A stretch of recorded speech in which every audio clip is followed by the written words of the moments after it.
দর্শক, দিন দিন কিন্তু এই যে রৌদ্রের যে প্রকোপ বা যে তাপমাত্রা বাড়ছে, সেটির কয়েকটি কারণের মধ্যে আজকের এই ভিডিওটি একটি কারণ হয়ে দাঁড়িয়েছে।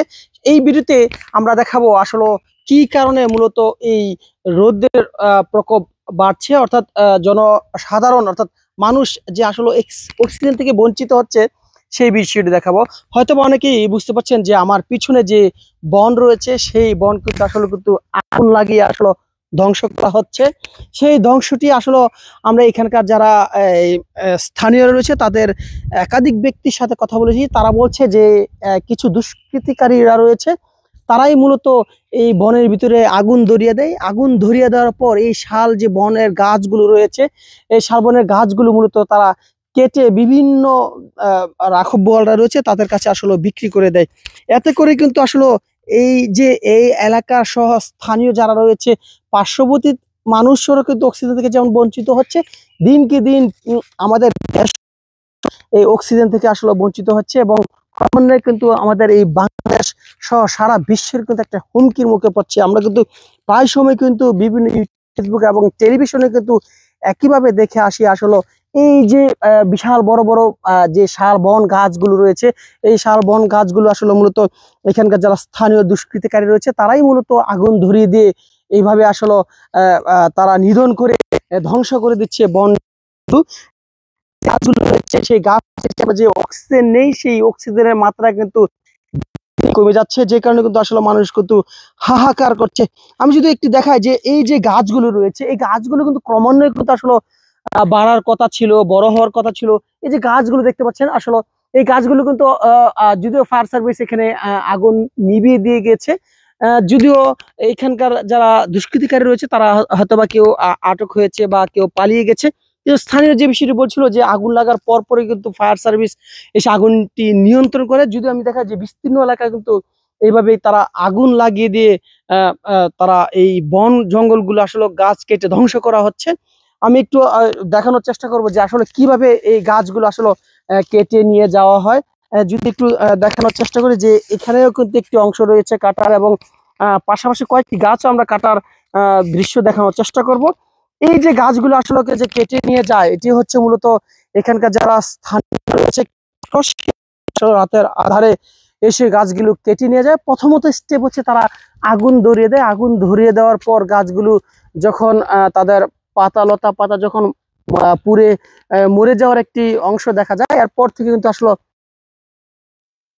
তাদের যে স্থানীয় কিছু লোকজন সমন্বয়ে আসলে রাতের আধারে গাড়ি নিয়ে এসে এই বন থেকে আসলে গাছ কেটে উজাড় করে আসলে নিয়ে যাচ্ছে। এতে করে কিন্তু আসলে এই যে দুষ্কৃতিকারীরা আসলে তারা যারা আন্ডারগ্রাউন্ডে যা থাকে তারা কিন্তু আসলে কিন্তু গোপনে থেকে যায়। তবে মাঠ পর্যায়ে যারা এখানে এই গাছগুলো আসলে নিতে আসে তারা শুধু আটক বা গ্রেপ্তার হয়, পর শেষে কিন্তু আসলে তারা তাদের যে জরিমানা সেটি দিয়ে শেষ পুনরায় একইভাবে কিন্তু এসে তারা তাদের এই কার্যক্রমগুলি করে থাকে। আমরা যে বিষয়টি আসলে দেখানোর চেষ্টা করছিলাম যে এই যে জঙ্গলগুলো, এটি হচ্ছে গাজীপুর ভাওয়াল রাজবাড়ি ঠিক উত্তর পশ্চিম দিকে, এটিকে বলা হয় গাজীপুর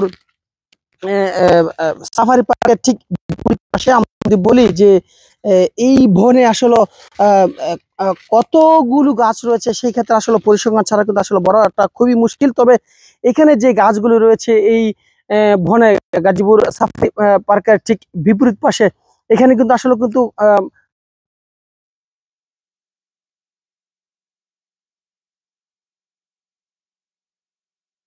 শেষ হয়ে যাচ্ছে, কিন্তু তারা কিন্তু ধ্বংস করছে। কিছুক্ষণ আগে আমরা এখানকার যারা স্থানীয় কিছু লোকের সাথে কথা বলেছিলাম, তারা কিন্তু বলছিল যে এটি বিশাল বিস্তীর্ণ আগুন ধরিয়ে তারা এইভাবে পায়তারা করছিল, অর্থাৎ এই গাছগুলো কেটে নিয়ে তারা বিভিন্ন সমেলে নিয়ে আসলে তারা ফার্নিচার যারা তৈরি করবে বিভিন্ন সমেলার রয়েছে তাদের কাছে মূলত বিক্রি করে। কিন্তু স্থানীয়রা এই গাছ থেকে আসলে লার্কি কেটে কিন্তু আসছিল। তবে এই দুষ্কৃতিকারীরা বেশ কয়েক বছর যাবতীয় আসলে এই বন থেকে কেটে গাছগুলো বিশাল একটি সিন্ডিকেট তৈরি করা রাখা হয়েছে, যে কারণে কিন্তু আসলে এখানকার যারা স্থানীয় রয়েছে সবসময় তাদের কাছে জিম্মি অবস্থায় কিন্তু থেকেই যায়। তবে আমরা সবশেষ একটাই কথাই বলবো যে আসলে এখানকার যারা স্থানীয় রয়েছে তারা যদি আসলে সঠিক তথ্য এবং উপাত্ত দিয়ে যদি আসলে প্রশাসনকে আসলে সহযোগিতা করা হয়, সেক্ষেত্রে অনেকটাই কিন্তু এটি নির্মূল করা অনেকটাই আহ, সহজ হয়ে পড়বে। যদি প্রশাসন এটি যদি শক্ত হাতে আসলে পদক্ষেপ নেওয়া হতো, বা এই বনটি অনেকটাই রক্ষা করা সম্ভব হবে বলে মনে করা হচ্ছে, এবং এখানকার স্থানীয় যারা তারাও কিন্তু দাবি করছে। তবে একাধিকবার এই বিষয় নিয়ে বিভিন্ন আমরা দেখছি যে মানববন্ধন থেকে শুরু করে বিভিন্ন আন্দোলনও করেছে। তবে এই যে দুষ্কৃতিকারীরা, তাদের হাত থেকে কিন্তু আসলে বনটা রক্ষা করা অনেকটাই কঠিন হয়ে দাঁড়িয়েছে। তো এ ছিল আমার কাছে গাজীপুরের বন থেকে সর্বশেষ তথ্য। অন্য কোনো বিষয় নিয়ে অন্য প্রান্তে চলে যাবো, সে পর্যন্ত অবশ্যই ভালো থাকবেন। আল্লাহ হাফেজ।